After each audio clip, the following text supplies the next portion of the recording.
Safety is an important element of any tabletop game, especially in a horror-themed one. Content warnings for this Let's Play of Starhold are violence, injury, death, darkness, the ocean, dark water, loss, needles, fire, and body horror.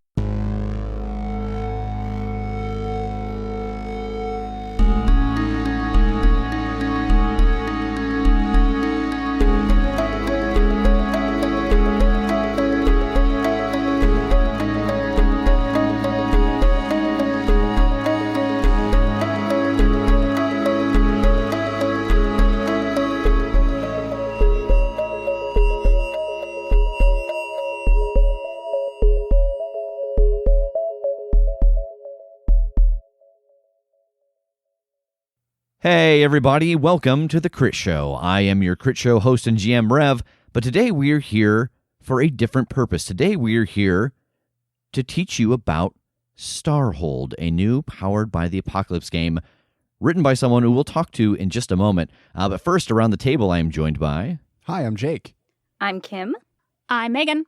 And I'm Tass. And running this game today is the creator of Starhold, Rem. Rem, how you doing?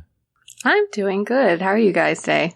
Awesome. Great. Excited. I'm so excited. So I guess the first question that I have is, what is Starhold? So Starhold is a game obviously influenced by Powered by the Apocalypse games like Monster of the Week, Apocalypse World, some other kind of hacks that I really enjoyed reading through, such as The Warren.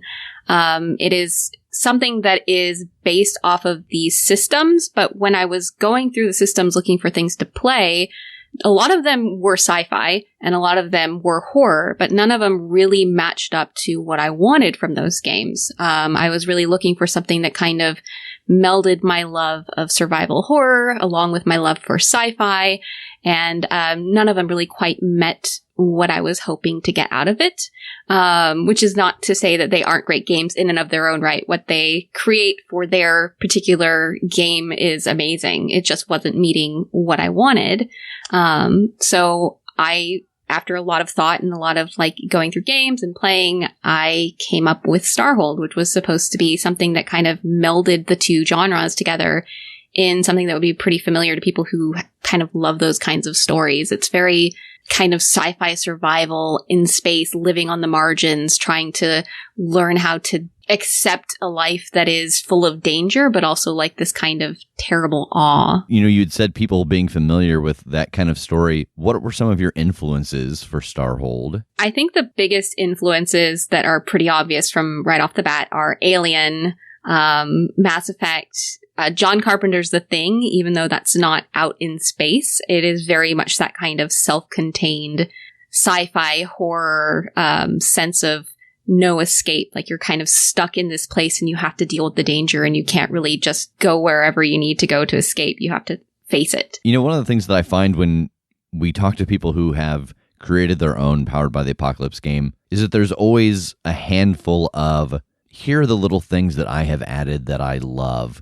You know, when you think about like luck or, spout lore, is there something that sticks out to you as a mechanic that you have come up with for this that is one of your favorites? Yeah, I think my favorite mechanic that I kind of came up with for this game is sabotage. It's not used very often, but when it is used by the players, it's really interesting because it's one of the few mechanics that is mainly used player to player.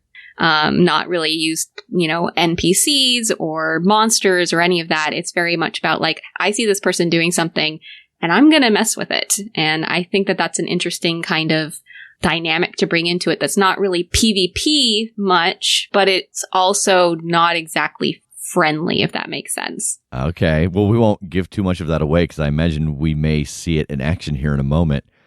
So before we get into that, can you let everybody know where can they find Starhold? You can find Starhold at starholdrpg.com.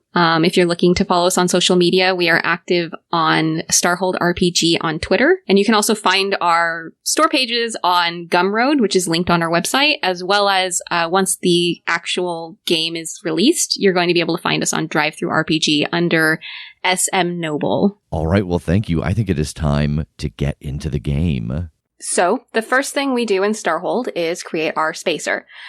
We do this by picking a playbook, picking some moves if you're not playing a variant, and figuring out a little bit about the person that you're playing, etc.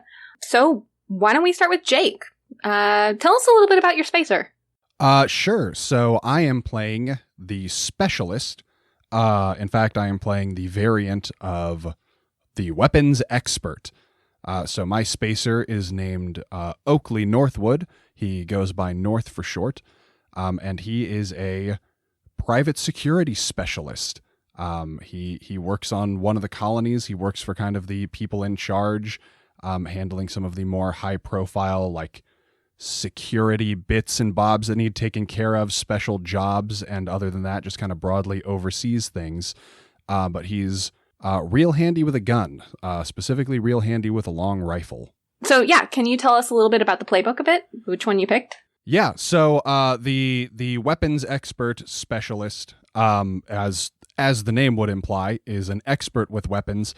So they get a couple of stock moves by default that replace like the choosable specialist moves. One of them is a move called Bianca, where, you know, you love all of your guns, but really you love one more than any other. So you get to pick which weapon that is, and you take a bonus to your plus hand rolls whenever you use it in a fight. The other move is my other smaller gun. So whenever someone tries to disarm you, you can roll plus head, and if you do good, you manage to stash another weapon somewhere on your person, and they don't find it. Or you did manage to stash it, but you also don't find it. That's so great. The weapons expert gets to add a space to the map.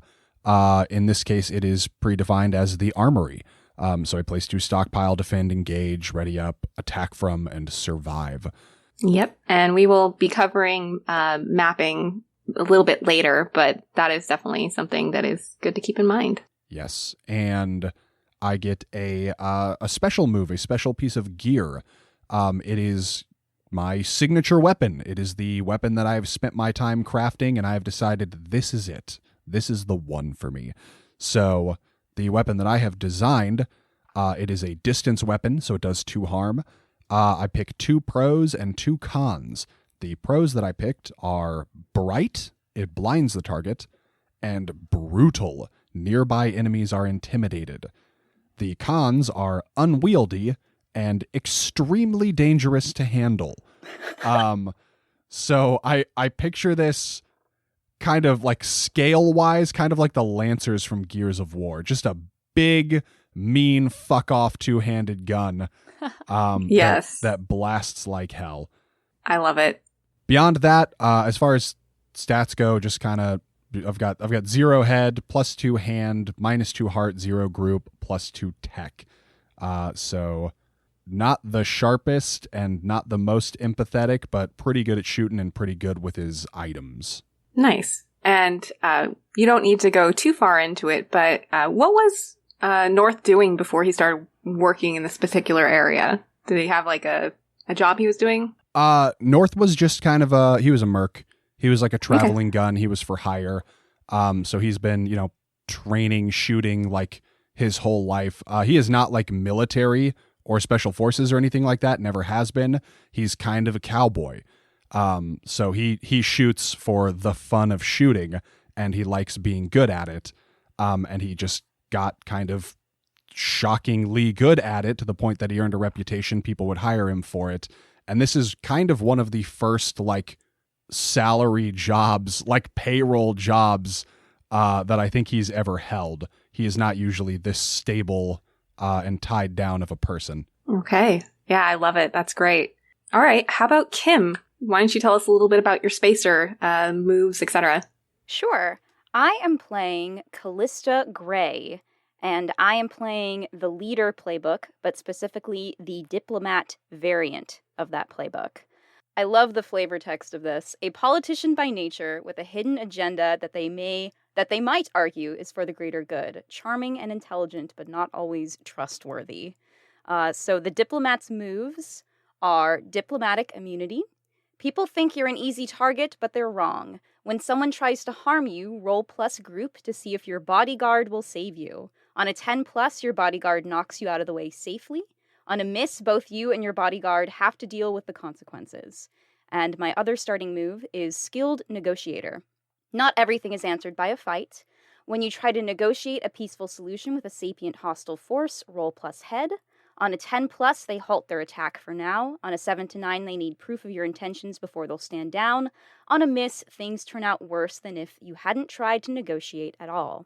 Which brings up my variant's special move, which is I have an ally. Specifically, I have a bodyguard. Callista is accompanied everywhere by a bodyguard that she calls Six, because she's been through 5 of them. So Six, I got to give her some weapons and armors. So Six has a plasma pistol and some ceramic arm guards, and hopefully will take a bullet for me if I need her to.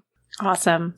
So before we move on, tell me a little bit about the planet that Callista calls home and like what kind of government or agency or corporation she's representing. Callista is an emissary from a colony called Arcadia, which is, I think, one of the largest colonies in the system. And because of that, it's got a lot of tech, it's got a lot of people, but it's always running a little short of resources because there are so many people. And so Callista is on this specific mission to try to make an important alliance with another colony that is very rich in resources. She's trying to be the sort of first person to make a positive contact in order to try to establish important trade negotiations.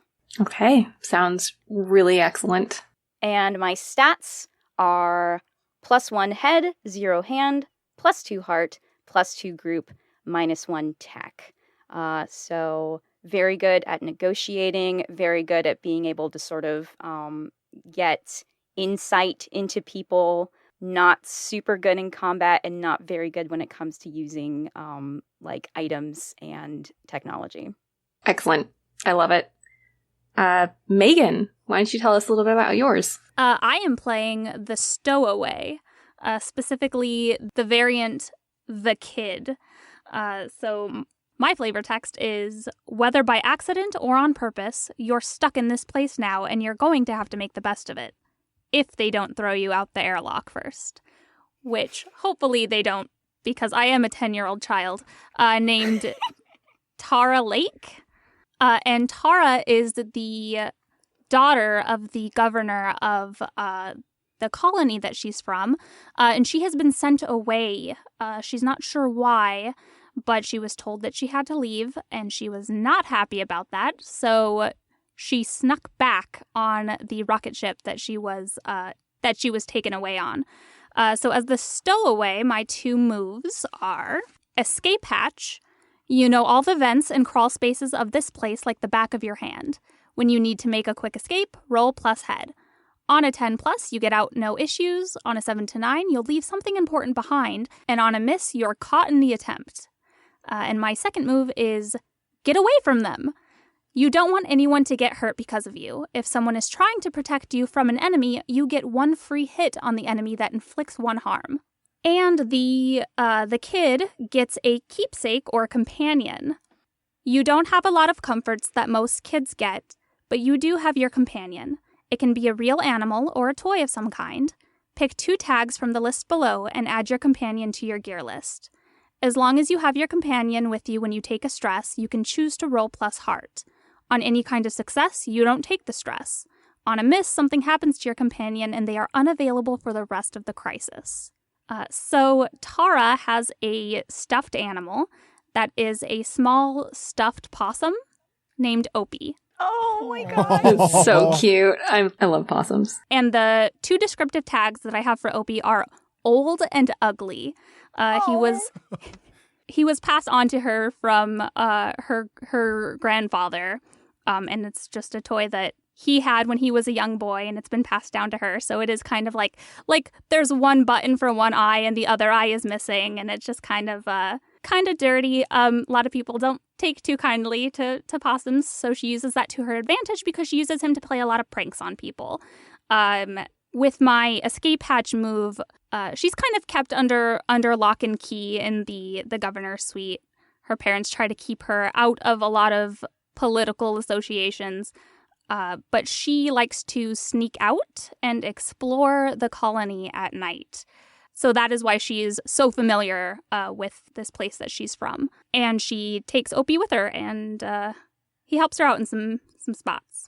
That's adorable, and I love it so much. And the space that I get as the stowaway is a secret room, a place to hide, to plot, to escape, to maintain, to store. And for armor, I have a half helmet. So she has a little like aviator style helmet that she wears around when she's sneaking. That does 1 armor. And for weapons, she has a folding knife that she also got from her grandfather. And she carries around some smoke bombs that she made herself. I was going to ask if she also got those from her grandfather. Was Grandpa just like reaching into pouches arbitrarily and handing her weapons and armor and just going, fuck them up, child? Grandpa Lake is like a doomsday prepper. You must be prepared. And lastly, my stats are 2 head, 0 hand, 1 heart, 0 group, and -1 tech. Okay. That is the most adorable. And I love it. Possums are one of my favorites, so I'm not playing favorites, I'm just saying. All right. Last but certainly not least, Taz, tell us a little bit about your spacer. Okay, I will. I am a toy possum. He's playing Opie. No, I will be playing Mr. Q, the Augmented. And specifically, I have also taken a variant, the variant playbook, The Almost Human.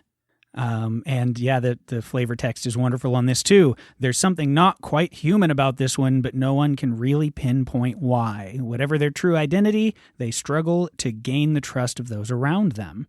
So yeah, Mr. Q is a bioengineered human. There is a company called Watani Corporation that essentially does this. They create people and they alter them with alien DNA. And so Mr. Q to date is one of the most successful versions of this. He came out kind of the most normal looking, but still not quite. He is unnaturally tall and thin, and he's got almost opaque white skin, like true eggshell white, can see the veins everywhere on him kind of situation.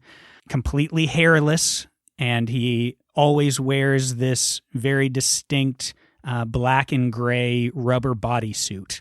And so I went with the Almost Human with this theme because I really like these moves that come with it. I like to think that the reason he has these abilities is because of whatever it was that he was engineered to have. It's from the alien life that they pumped into him.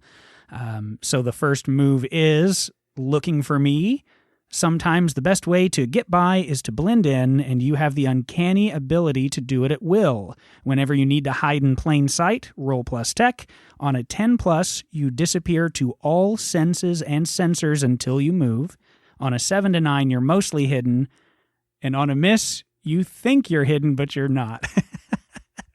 Which is amazing. And it also comes with Mind Trick. You can't explain it, but sometimes you can sense what people are thinking. Roll head instead of heart whenever you try to get a feeling from someone. And he also comes with a trouble. So sometimes your abilities get you into trouble, so I get to pick a unique aspect about myself. One good thing that I like and a couple of things that are consequences. So the positive is empathetic. So I get a +1 to tech when I'm performing first aid. I think the spin on that is, as he got old enough to kind of become an operative for the corporation, they just contract him out. They want to get the word out that they're doing this and they have this service. And so I think he went with like a military contract or something kind of basic to go out in the field and learn basics. And he discovered that he was quite good as a medic. So that's where he's gotten most of his experience. His consequences are you don't understand why people find your abilities frightening and it pains you. And When I look at the stars, I feel a deep, terrible longing that I can't vocalize or explain.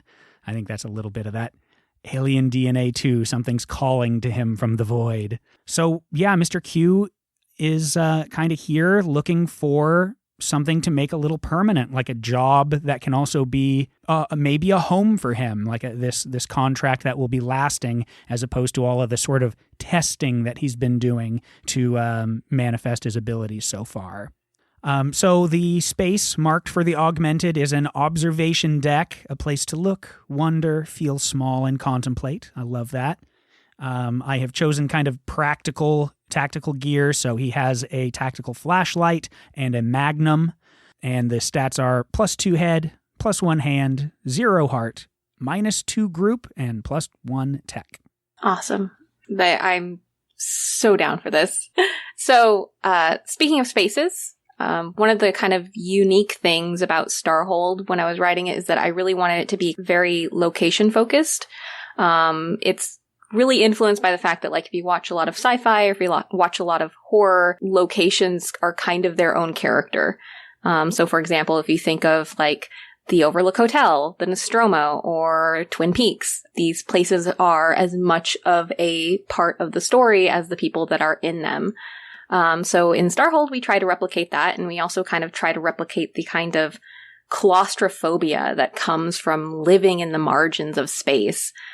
There's really very little separating your spacer from, like, total annihilation, and that sense of claustrophobia kind of gets infinitely worse when that space is suddenly no longer secure. And because Starhold is a collaborative game, I really wanted to make map making be collaborative too. So every Spacer's Playbook, as you guys have already given examples of, have their own spaces that are associated with the characters. This can be an actual map that you create when you're in the middle of, like, making a session, or it can just be a list. And because I'm really lazy, I usually just do lists. So on the colony, as we've already described, you guys have spaces. Let's go over them really quickly again for the ones that you have assigned to your playbook. And then in addition to that, you also get to pick one extra space that is added to the map. So go ahead and tell us, remind us of what your space was on your playbook, and then tell us what you picked. My space was the Armory. Place to stockpile, defend, engage, ready up, attack from, and survive. And then I get to pick one additional one from the list. I will also add the Cafeteria. Okay, excellent. Sure. So the leader's space is headquarters, a place to command from, to plan, to gather, to regroup. And then the additional space that I would like to add is the communications room.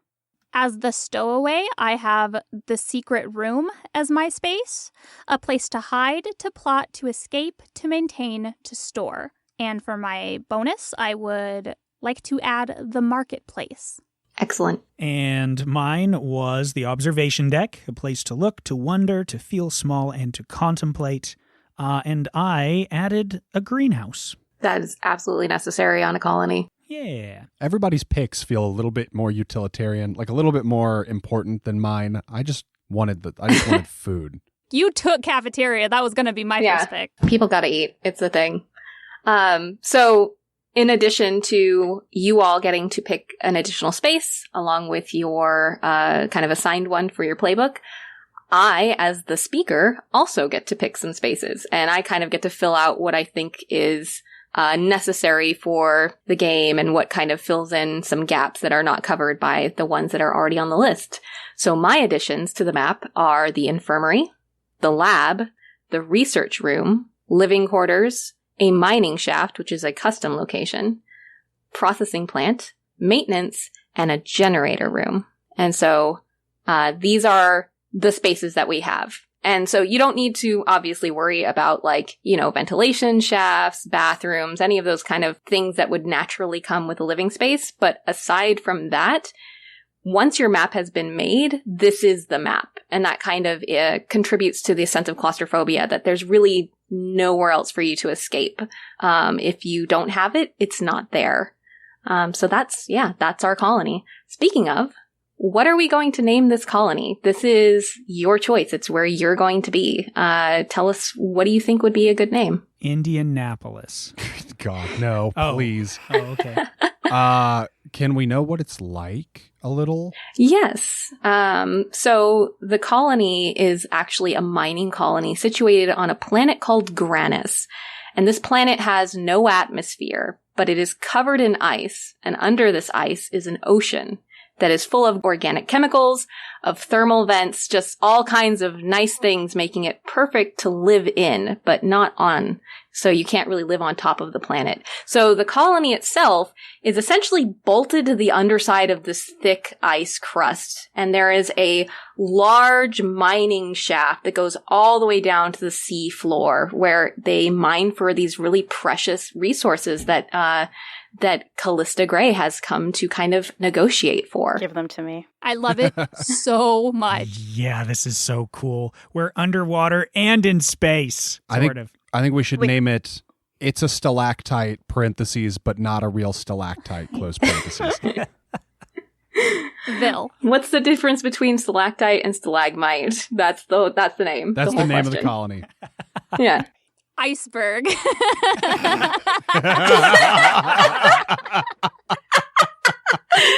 Oh no. Uh, B-U-R-G-H. Iceberg. Yeah. yeah. Oh no. I vote for iceberg. Just kidding, ignore me. I mean, it could be, like they name newer places, whatever, QA-11432, parentheses, iceberg. Yeah. I want you to have to say that full name though the entire time. I don't even remember what I said. Yes. So I will give you this if it helps. The planet itself is named after the Celtic god of oceans and hot springs. So Granus is the Celtic god of oceans and hot springs. I'm now, though, really into this idea of, like, it's not like it's a colony. It's not, like, fully incorporated yet or whatever, so it hasn't technically gotten a name. It's gotten, like, its classification code, and just colloquially, we call it iceberg. I love it. I mean, I'm willing. I'm more than willing. Like, nobody's putting that on a street sign, but it's what it's called. Eventually, the name will change. We'll get a real name later, but right now, we have a number. We have a code, and we're like, nobody wants to say all that. We're gonna call it iceberg. Teehee. I want to say all that. What's the code again? LT-DAN.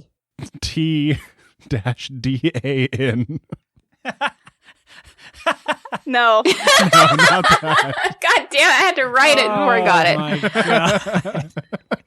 Like halfway through it, I'm like, yeah, LT. As soon as you said T, I was like, you son of a bitch. Uh, Shit. CR-4079. Okay. CR-4079, also known as iceberg. Yes. B-U-R-G-H. So, the next thing we're going to talk about is establishing connections. Spacers always know each other. This is just kind of a way of cutting out that awkward introduction, meeting up at the tavern phase that a lot of, role-playing games kind of establish at the beginning, so that we can really just get straight into the game. That doesn't mean that all your spacers like each other, or that even everybody knows everything about everyone. But it just means that they're all aware of each other, and at least one significant relationship with another spacer is established. It can be a positive significant relationship, like a close friend or a lover, or it can be a negative one, like a professional rival or an ex. And these relationships get quantified into a number, which then serves as our connection stat, which is a unique stat out of all the other ones. It's not on your main list because it's always different and it's always based off of kind of what you establish with the other players. And this stat is used for only two very specific moves. It's used when you assist another spacer or when you try to sabotage another spacer or counter a sabotage from another spacer. And those are the two moves that are really just kind of spacer to spacer moves. So you kind of use that connection to say whether you have an advantage at this or whether you have a disadvantage at this. So what we're going to do is we're going to go around, and you guys have a list of questions on your playbooks that you can use to ask each other to kind of establish those relationships. You can also make up a question if you feel like it. And you get to decide whether or not the answer to that question is a positive one or a negative one. So like when you look at the questions on the playbook, it'll say like, are you impressed by me, for like the weapon specialist, going off the top of my head. And it might say plus or minus 2. That means that based off of the answer, you get to decide whether or not that kind of response is one that your spacer would be positive about or be negative about. So with that in mind, let's start with Jake. Okay. I think the most obvious one for me to ask first, I'm going to ask of Mr. Q, can we talk shop? By which I mean, like, you're kind of part of the Weapon X program, and I like guns. Like, do we have things to chat about? Yeah, I think we absolutely do. He had joined up with the military just literally on a contract. Like, he's not technically military, but he's there working for them. So I think he knows enough about guns and warfare and has seen a little bit of action. And I think they would definitely have a connection there. All right. I think I consider that a good thing.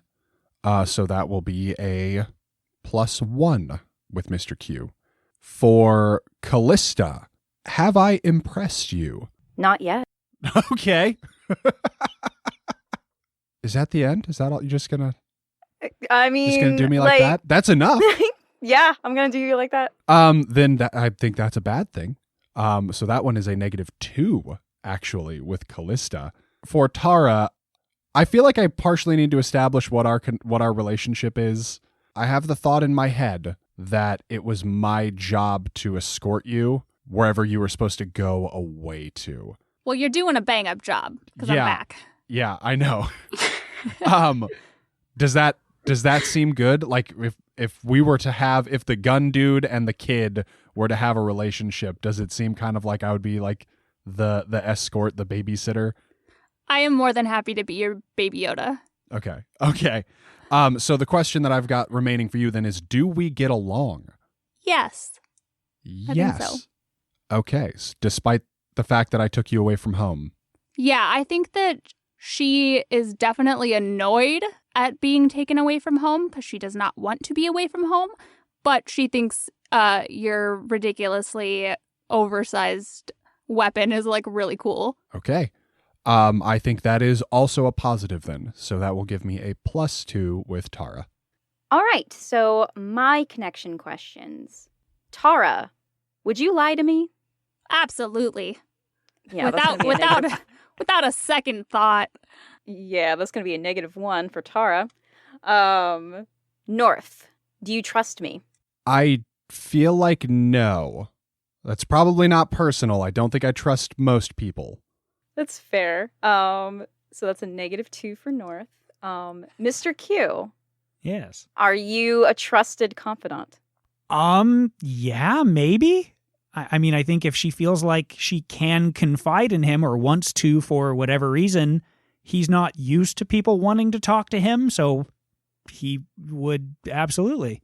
Yeah, I feel like Watani Corp has some sort of headquarters or some sort of presence on the colony that she is from. So she would probably know a little bit about what Mr. Q's abilities are, and that would definitely be someone that she would want to keep close in a clutch situation. So yeah, I could go with that. That's a +3. Nice. Okay. Okay. Megan. All right, Callista. Will you welcome me? Do I know that you're the governor's daughter? Absolutely not. No. I don't want anyone to know so they don't lock me back up. Yeah, if I knew that you were the governor's daughter, then yes, because I would all of a sudden you would become very, very important. Not that you're not important, Megan. You're very important to me. Okay, are you talking to Megan or are you talking to Tara? No, talking to Megan here. Talking to Tara, just a random kid just suddenly appearing. No. I would not know where you are, where you came from. You would not be welcome. All right, that's a -2. North. Are you angry I'm here? We're presuming this is post-failed delivery, right? Yes. I don't think I'm angry. I'm just disappointed. No, I don't think I'm angry. I might be peeved. Like, I might be irked, but I'm not, like, mad about it. Cool. That's a +1. All right, and Mr. Q, do you think I should leave? Oh, yeah, yes. I don't think it's anything like personal. I just think he has a very clinical mind of like, if there was a reason that you're stowing away here, or if he even knows that you were supposed to be sent away in the first place, either way, it's like, no, you don't need to be here. This is probably dangerous and a bad choice. So bad call, kid. Okay, well, she's probably not crazy about that, so that's going to be a -3 with Mr. Q. Oh, whoa. Oh, boy. Right. Okay. Tass, what about Mr. Q? North, do you accept me? Yeah, I don't see why I wouldn't. Okay, that's a +2. Tara, do I unsettle you? No. I think with Tara's excursions into the colony, she's been around a lot of different type of people, so I'm assuming you're not the first person she's seen that has some alien qualities. So no, I don't think so. Okay, well, that's a +1. And Callista, do you distrust me because of my abilities? Do I distrust you? No. I trust you. You're very useful. Okay, then that is also a +2. The next thing that we do when we're creating kind of this setting is we're going to be determining scarcity. So scarcity is a kind of RNG element that I wanted to bring in to kind of take a little bit of the prep work off the shoulders of the speaker and make it a little bit more collaborative. So scarcity affects one of 5 resources, which in turn affect one of your main stats when you're dealing with something related to that scarcity. So for example, if the scarcity is medical supplies, then any plus hand rolls related to medicine, injuries, etc. will be affected. This kind of allows you to quickly add another layer of complications to a crisis that can really drastically change the way that players approach problems. I've run a couple of pre-mades that are the same scenario during playtests to kind of see how they worked with different groups, but each one had a different scarcity, and they all ended up playing really different games, which was kind of just fascinating to see just how much one little thing can change the way that you approach a problem or approach kind of a scenario. So with that in mind, one of you gets to volunteer to be the person who rolls for the scarcity. And there's a chart 1 to 6. And from 1 to 5, there's predetermined scarcities. And if you roll a 6, then you have to pick, and you guys get to decide which one you want to be your scarcity. So, yeah, who's going to roll? Oh, I'll do it. Okay, here we go.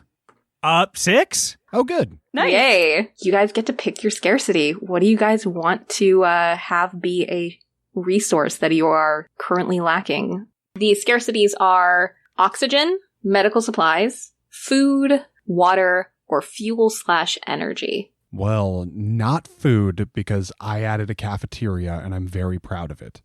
Yeah, if we added a cafeteria and a greenhouse and we're like, where is the food? What's going on? Any strong opinions, anybody? I sure would love to have food, water, and oxygen. Those seem vastly important. Yeah, so do medical supplies. What about fuel/energy? If this is kind of a colony that's just kind of in the beginning stages of getting off the ground, it would maybe make sense if a lot of those kind of infrastructure isn't quite set up yet. I like that. I think that makes sense.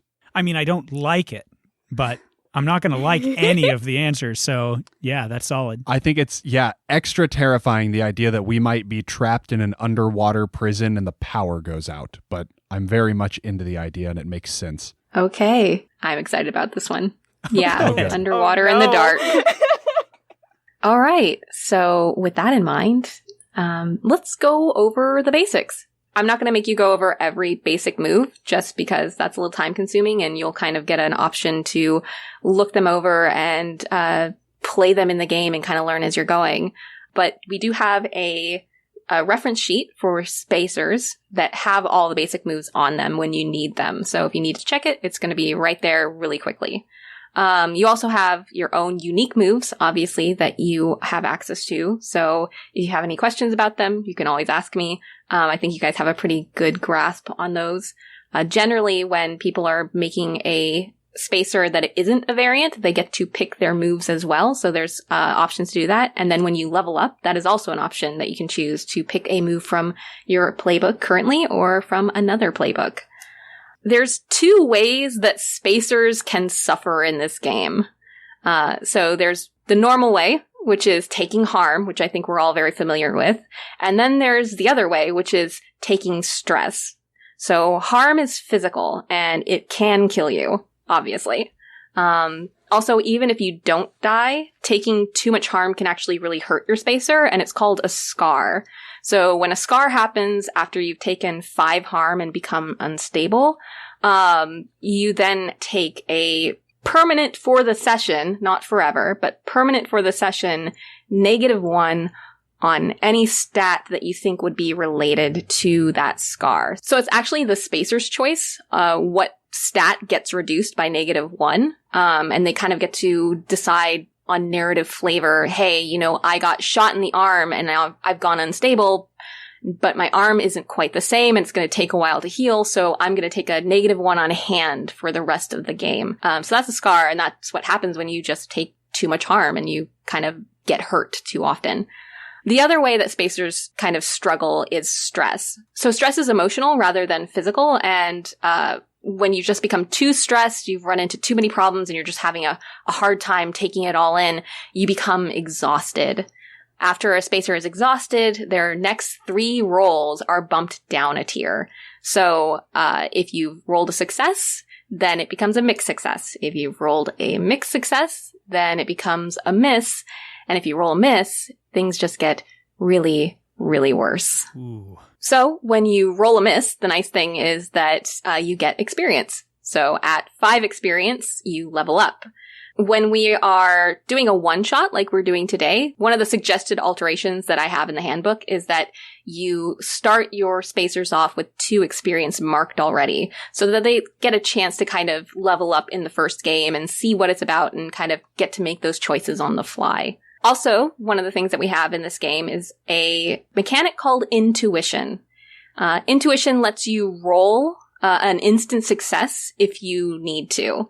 So it's kind of essentially if you've rolled a fail and you think that it really needs to work out and you're just like, this has to go the way I need it to go, you can say, I'm using an intuition, and it will retroactively make whatever you just rolled into a full success.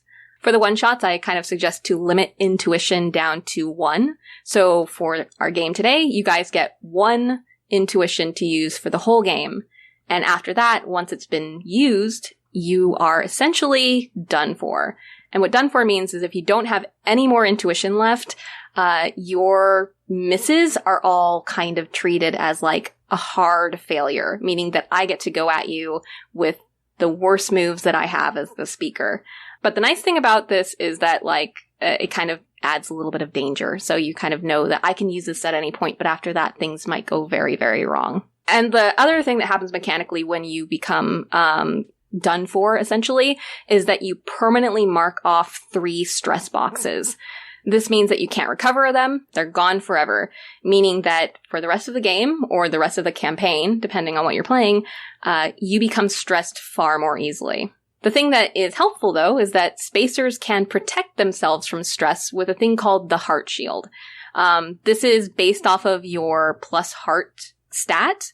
So if you have, let's say, +2 heart, then that is going to be considered your shield. Think of it like a video game where you have, a temporary shield that, if you get shot once, twice, the shield takes the hit, and then after that, it's gone, and then your health would take that hit. This kind of functions the same way. Your heart shield allows you to take a couple hits before you really start taking that stress. So if you don't have a heart shield, if you are at 0 heart for your stat, then you just don't have that. It's not going to protect you. If you do have one, then it's going to protect you for a little bit before you start to take that stress. And after that, once it's gone, the only way to get it back is to do a move called Take a Moment. And Take a Moment is where you really get to say, hey, I think this is a moment where it's quiet. We're just going to take a moment and we're going to de-stress really quickly. And for every person who takes a moment in that moment, so if it's 3 spacers, you take 1 stress off of your box for each person participating. And you don't all have to participate when someone takes a moment. You can say like, hey, I need to keep going. But it just means that you're not going to be able to take that stress off. And yeah, that's it. Those are the basics. Any questions? I don't think so. So with that in mind, let's get into it. It's quiet aboard the CR-4079 long-range shuttle ship. At first, the halls are dark, only gently illuminated by the green glow of the sleep cycle lights. After a moment, though, the harsh blue of the overheads flick on with an electric hiss, and a deep hum begins to fill the waking ship. Oakley Northwood, you're pulled out of a dreamless sleep to the familiar repetitive beep of the cryopod's vitals monitor, and the pod door unseals itself with a squeaking hiss, sliding open above you. It's been a month since you left Arcadia and entered the chamber, but the shuttle has finally entered the last leg of its journey home, and as senior officer aboard the ship, it's time for you to get up and prepare for arrival. What do you do?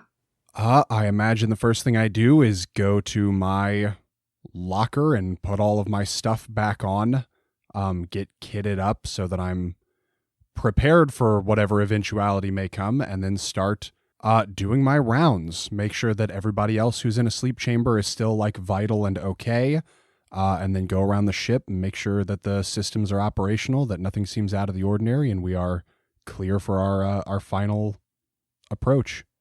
And as you're doing your rounds, you start to hear the slow beep as the cryo chambers adjacent to yours start to wake up people who are scheduled for waking up, and kind of the hiss as those start to open. As you're walking the ship, you kind of notice something a little bit strange. The ship is supposed to have been basically unused this whole time. The long-range shuttles are designed so that they can go for about a year if need be, if the cryo chambers fail. The oxygen is always on just in case they fail and people have to get up suddenly. The lights are always on just a little bit. And there's about a year's worth of food and water stored in the emergency rations area. What you notice as you're walking and doing your rounds is that this rations area, which is a cupboard that is generally sealed, seems to have been opened. Is there any evidence that this would be like vermin? Like that maybe rats or the equivalent could have gotten into the food? Why don't you go ahead and roll a survey the scene for me? So this is plus head as your stat. 8. Okay. So on an 8, you get to ask me one question from the list. What happened here? So you've definitely been on some ships that have had vermin. You've worked out as a merc on 2-bit, low-budget jobs where just nothing is quite up to code. The colony's ships are brand new, and they've been taking great pride in making sure everything looks as shiny and as up to code as possible. And there isn't really any evidence that there's vermin on it. You don't see any droppings. You don't see anything that might hint otherwise. What you do see is one greasy little fingerprint right at the edge of the cupboard door for the emergency rations. Like obviously little, like a child's fingerprint? It's very small, certainly. All right, then I think I know that we've got a stowaway somewhere on board. So for the remainder of the rounds, that's what I'm looking for first. I'm going to try and find a trail, wherever something leads from this cupboard to wherever the stowaway has stowed away. Okay. If it seems clear that it's a kid, I don't think I'm like drawing down on them or anything. I'm probably just looking around. Yeah, I think we're going to have you do that. But before we do, while this is happening and you're kind of looking around trying to figure out what's going on, Callista and Mr. Q, you two have been woken up in your cryopods. They've kind of warmed up and the cover has opened. And it's kind of time to get up and get ready for this approach to the colony planet. As you're kind of waking up, you hear a voice next to you into one of the pods. It's Juliet Macy, who you met on Arcadia. She actually came with North. Her job was essentially to be the person who introduces you to the colony, who kind of briefs you before you arrive. And you kind of hear her talking. Ambassador, Mr. Q, are you awake yet? Yes, I believe I am mostly functional at this point. Yes, can we help you, Miss Macy? No problem. I need to get you the stuff. It looks like we're going to be approaching the colony soon. I have the files for you. And you see her as she gets up and walks over towards the essentially table in the middle where a couple of screens have been placed around it. And she starts to tap at it and kind of pull up some files. Yeah, I mean, I think I'll come over and kind of see what she's doing. I just kind of want to get a gauge of what this process is. Yeah, Okay. I think Six, who is this very tall, like muscular woman with this short, dark brown hair, dressed in a very stylish gray suit that looks not quite as stylish as the pristine white suit that I'm wearing, goes over to my pod and helps me out of it. But then, yeah, I'm going to go follow Macy. Okay. And you see as Macy kind of just, soon as Six comes into view, not cowers, but shrinks a little bit away from her. And when you met her on Arcadia for the brief, probably about hour before you all got into the cryopods, you could tell that this young woman is just very intimidated, both by you and by your bodyguard. She was shaking like a leaf before she got in the pod, and it turns out she just hasn't stopped shaking. And so as soon as Six pulls you out and you start to walk towards the table, she kind of we've got the all the briefs for you. If you need them, just let me know if you have any questions about the colony. I'm here to help. Fantastic. And Yulia Lake is expecting to see us? Yes. As soon as we get within comms range, as long as they're ready for us, they'll call us and you'll be able to speak to her. And I'll make sure that goes through. Deep breaths, dear. Deep breaths. Yes, ma'am. Yeah, I'll just start looking at the files. And you see, it's basically all the same information that you've kind of gone over before when you were first kind of given the option to take this assignment at Arcadia. It gives you a map of the colony. It describes the mining that they do there. They tend to mine. They've found really rich veins of platinum and iridium and tellurium, all things that are really desperately needed by your planet because they're very vital to being used in technology. The things that you are essentially exporting. Without them, your planet is really struggling. So this could be an amazing deal if you can secure it. And you just see a couple other things. You see that there's actually a note made for Mr. Q on the side that says your contact with the Waitani representative is Kaya Stoller, who is also on the colony working with the admins in relation to the governor. And it's just a bunch of otherwise inconsequential information about what the colony does and what their goals are. Gives you a note about how the population is still quite small because they haven't been able to really attract anyone yet, and that's really what they're hoping to get from you. And also that Julia Macy is here to help you as much as she can. She's here to be your personal assistant, also to be your personal photographer. But yeah, that's basically what's kind of there. And you kind of sit down to the table and start to absorb the information that you know you're going to need as soon as you land at this colony. Did you say her name is Juliet or Julia? Juliet. Okay. So she's Juliet Macy. Cool. Thank you. And she's actually an intern for the governor. Oh, goodness. Who you would know, North, because you've had some run-ins with her, but she kind of reacts the same way to you that she reacts to the ambassador and the governor and the bodyguard and basically anyone at all. Yeah. But yeah, so that's kind of what you see before you at the table. And while this is happening, North, you're off kind of trying to follow this trail. Tara, you have been stuck in this ship alone for a month. Everybody's been sleeping. Tell us a little bit about how you got on the ship, because you were not supposed to be here. Give us a little idea of how you got back on the ship, why you got on the ship, and maybe what you've been doing since. Yeah, so I think when I was escorted off of Iceberg, I was dressed in the clothes that my parents put me in, a very nice, fancy dress.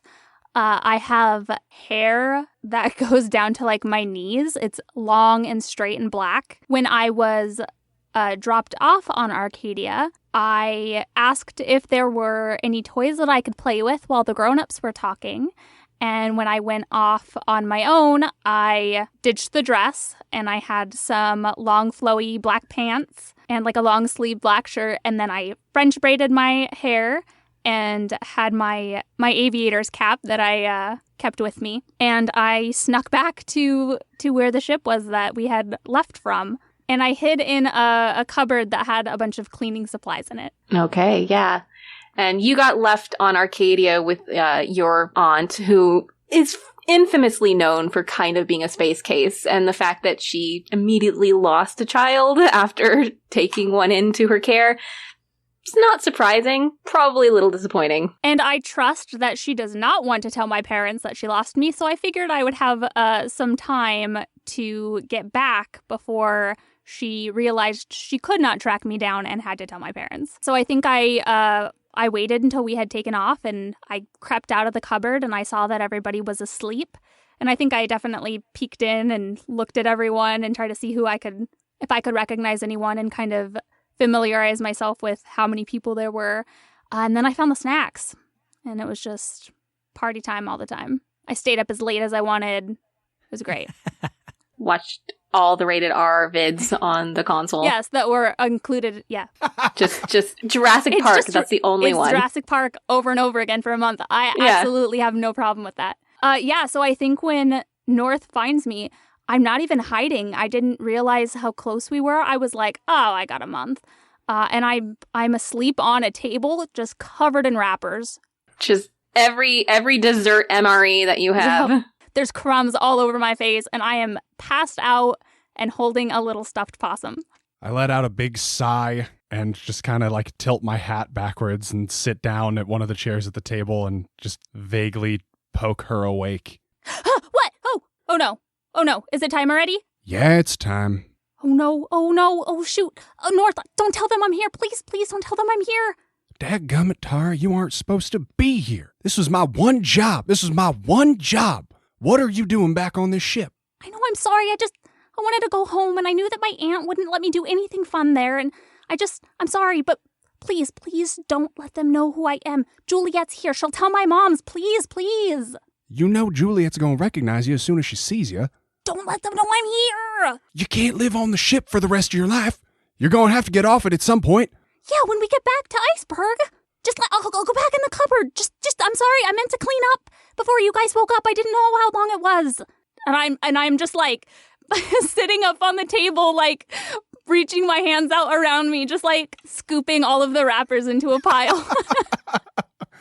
Look, kid, I like you fine, but there ain't no way that I'm going to lie to your parents when we get back to town about you not sneaking back onto this ship. They're not going to ask. You don't have to lie about anything. They would never ask, and there's no way that my aunt could let them know by now. It's fine. They're gonna lock me up again, North. You weren't really locked up. You were sent to stay with your aunt. That's not like... You're making it sound like a prison sentence. It's sort of a vacation. No, it's basically a prison sentence, especially when I'm home. I have to stay in my room. They don't let me go anywhere, and they were talking about how it's dangerous, but I sneak out like every night. And I pull out my folded knife. Are you threatening me? No, I'm holding it out and showing it to him. Like, I'm fine. I can take care of myself. Stop it. Stop telling me things that I'm going to have to lie about. No one's gonna ask you. Okay. All right. Look, I got to finish my rounds. I got to make sure we're set for our final approach. You get back in this cupboard. We're going to discuss this later. Okay? No promises. But for the moment, you just keep your head down. I won't tell anybody unless they ask. And then I'm probably, I'm not a good liar. I'm going to have to tell them. No, please. Who's that?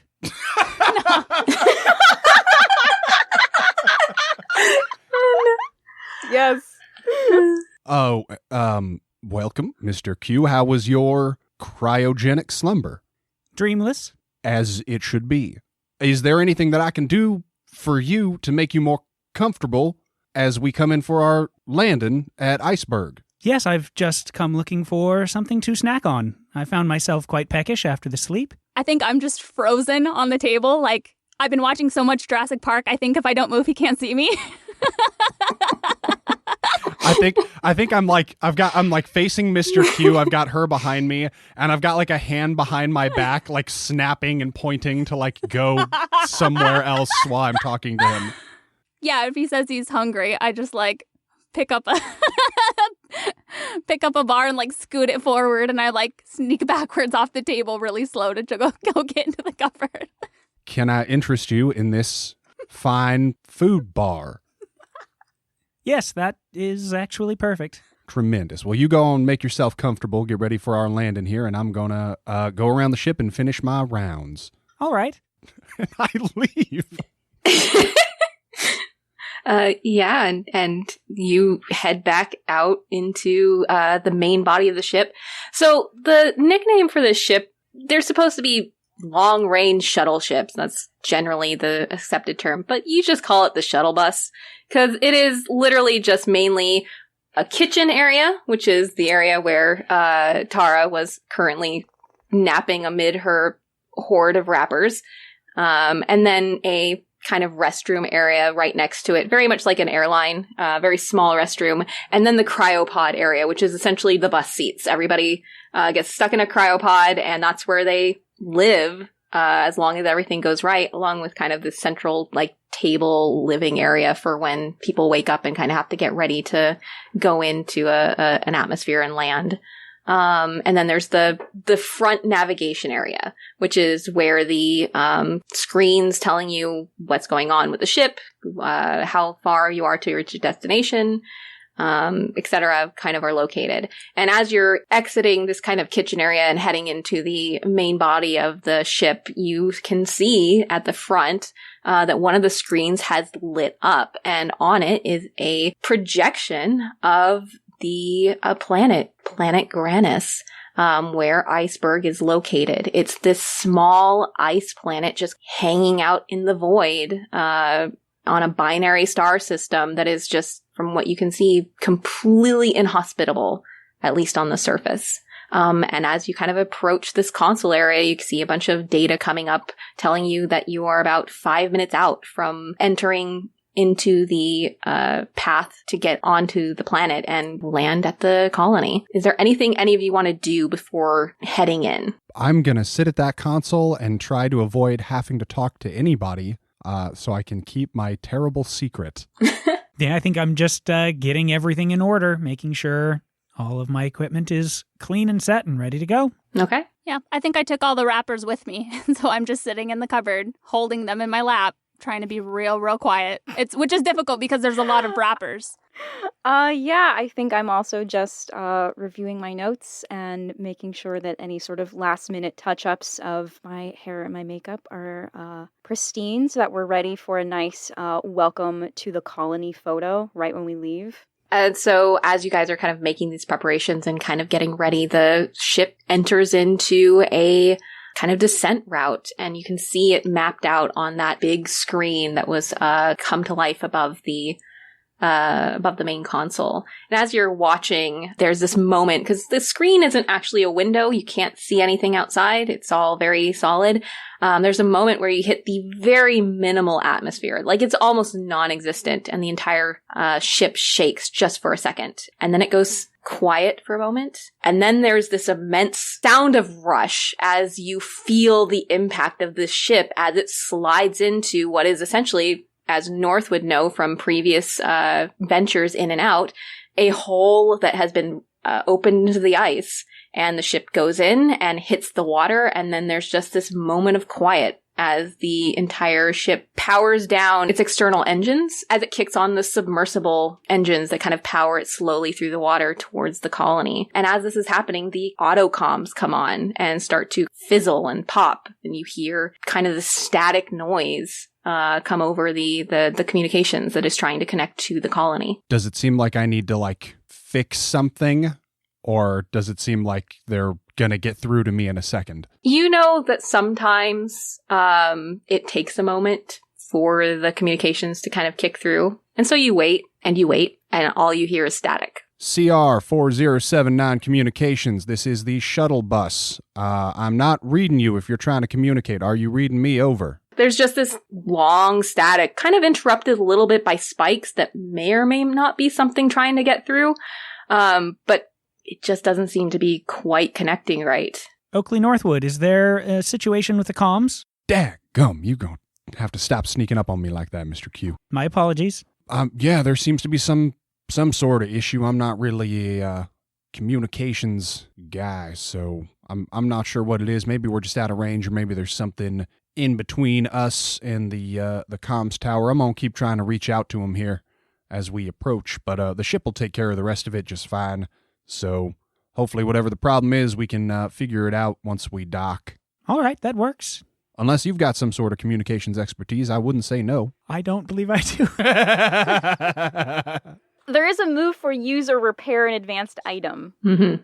So I'll give you guys this because you never played this before, with one exception.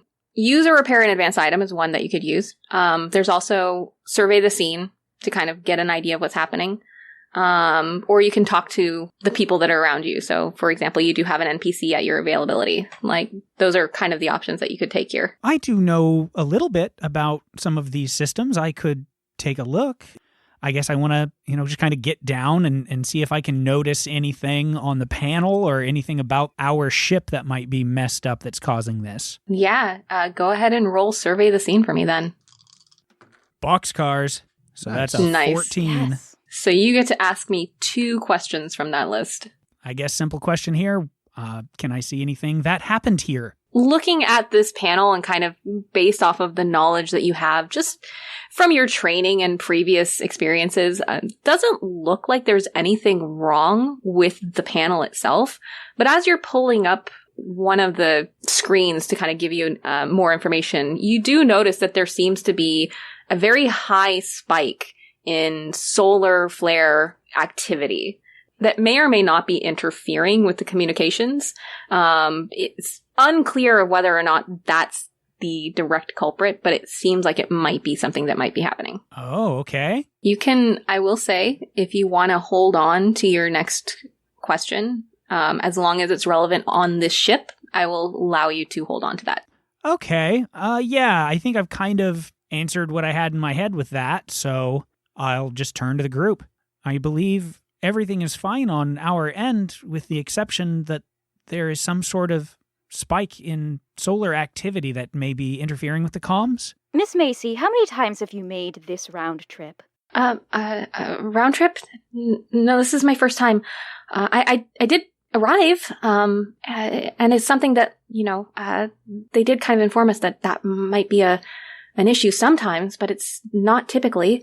It's why the colony is generally considered best placed under the ice, because it's supposed to block that. Oh, of course, that makes sense. A solar flare could cause many different effects. It would seem that if simply the comms are down for the moment, that may not be too bad. We'll just have to get in and see how their systems are working. Yeah, so you guys kind of realize that you're not sure if it's the solar flares that are causing a problem, but somehow the communications have been interrupted or are not connecting, or maybe there's just something going on their end, but you just can't seem to get in touch with the colony, which is fine because it looks like the autopilot has not been having any issues. It seems to be heading towards the colony itself, but it is strange that you don't get any kind of signal from them at all. I think, if we're getting to the point where we're about to dock and we still haven't gotten anything, I would just kind of say to everyone, there still seems to be some kind of issue. I'm not sure exactly what it is, but just for the sake of caution, I'd like all y'all to hold tight once we dock. Let me step off first and make sure there's no issues, no dangers. It is my job to protect all of y'all and all that. So just hold tight on the ship for a moment after we make our arrival, and I'll let you know when we're clear to get off. Thank you, Oakley Northwood. You can just call me North, Mr. Q. That ain't necessary. I don't think I react. But after a moment, I actually do turn. Pardon me. I am peckish again. And I'm going to turn and go back into the kitchen and go over to the cabinet and open it. Ah! Please. It's obvious that you are trying to err on the side of stealth. Tara Lake. Yes, I am aware of who you are. I have done my studies in coming to this colony. There seems to be some technical difficulties, so please be cautious, quiet, and ready for anything. Enjoy, and I'll shut the cabinet. Thank you. You're welcome. Callisto, was there anything that you were getting ready for, or are you just kind of hanging out? I mean, I think I'm just sticking close to Juliet and sort of letting her prep me on things. I probably would send Six to go get me a water bottle or maybe an energy bar from the kitchen. But other than that, no, just waiting. And Six walks into the kitchen and heads straight towards the cupboard and opens it and reaches in, doesn't even look down, just reaches in, pulls out a water bottle, pulls out an MRE bar, slowly looks down, raises an eyebrow. Find your own hiding spot. This one's mine. Fair. And then just shuts the door. And comes back and hands you a water bottle and a nice chocolate peanut butter MRE bar. So, as you guys are kind of getting this prep going, the signal to take a seat for the auto dock goes off, and there's just this beep, beep, beep, beep, and you hear as essentially what is the sound of a rush of water filling a chamber. And you know from experience that this is the water lock, airlock, whatever you want to call it, that is letting the ship in. And there is a moment where this loud metallic banging happens as the clamps that hold this shuttle bus in place so that when the water drains, it doesn't just fall, come and hook themselves onto the side of the ship. And then there is another sound as the water is drained from this airlock as the external dock is attached to the airlock of the ship. And you hear this hiss, and suddenly the door to your right opens, and there is the dock leading onto the colony ship. I think I will step out of the ship, gun in hand, and have a brief look around to see, like, if it seems like there's anybody here waiting for us, like if they were also confused by communications being down, or if there's some kind of trouble. As you step off the ship, you enter the observation deck. This is the spot, the main attraction. When they were designing the colony, this was supposed to be the place that when people came, this was what stuck with them. They saw the feat of engineering that was this amazing attempt at building something out of nothing. It's mostly empty. There's a couple of well-kept shrubs and very low-profile plants to kind of add that sense of greenery, and a few benches. But the main attraction is this giant window that looks down into the fathoms of the ocean. This deep, dark abyss that is just unknowable. And above it, this bright blue, translucent sky that is the ice. It is awe-inspiring. And generally, on a normal day, even you would have had to take a moment to take it in. But today isn't a normal day. Because as you step off the ship, what you were expecting was a busy observation deck with a few people taking their breaks, looking out into the ocean and thinking about what they're really trying to create here. And instead what you see is a room full of darkness. All the lights are off except for the emergency lights, and the only light really shining in is coming from the ice outside. And it's empty and quiet. And there isn't a soul to be seen anywhere on the colony.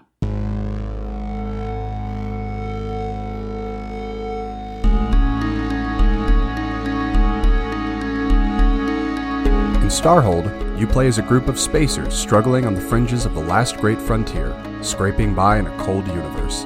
Out here, even the smallest mistake can mean extinction, and help is a long, long way away. To find out more and get your copy, visit StarholdRPG.com. You can also find Starhold on Twitter at StarholdRPG.